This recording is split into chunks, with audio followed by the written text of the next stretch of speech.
Kanina umaga ang mga kinakawan ng TNT Corporation. Handa raw silang tumugon sa kanilang responsibilidad sa mga namatayan, nakaligtas, at paglalagyan niya para mag-dredging. Dati, pamahalaan gumagastos sa dredging ng mga ilog para makaiwas sa baha. Ngayon, pinahihinto nito ng ilang korporasyon na mag-dredging at hindi na babayaran ng gobyerno.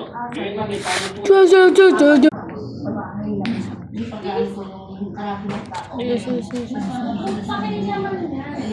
Napasok po sa inaasahan ang dumating na lista ngayong huli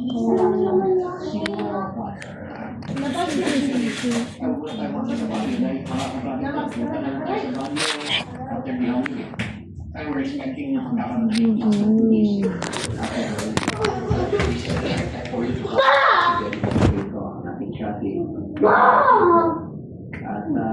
peace. Pwede usaha sa mga ganyan o sa mga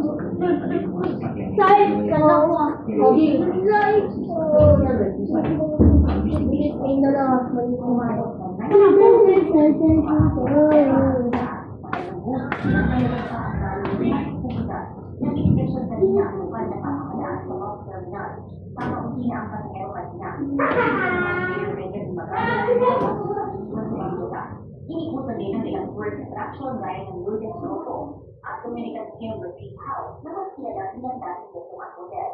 Kanina pila na ang mga imakyan sa akyat ng ministran kaya nakagaya ang mga kasyari.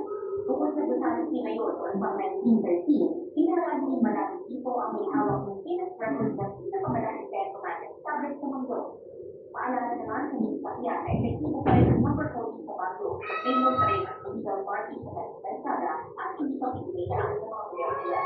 Gusto naman kung bakit ang mag-distrito because we cannot make the rules and why there. As far as ako, yung ganun is concerned, ang may talagang po natin as far as public safety is concerned, yung sundo po. But then, ito naman, parang may talagang injured person. Hindi ang gawin ngayon ang posisyon. Maliban sa mga daraan ng mga posisyon ay life supporting style na gagawin sa mga dito sa Baguio City. Bukas naman dito sa Baguio City ay magkakaroon ng digitalization. City, maraming salamat sa iyo, Ma'am. Hindi na po mga Katoliko ang paalala sa pagkamatay ng iyong Kristo. Ang Diyos at Pagkakas, halimbawa, nagtito ng parang yan ng itong courage, inalalang niya ang aral ni Jesus. Nagsagawa sila ng passing of the bread and wine. Ibahagi nila bukas sa pagkabalik na. Kaya nagawa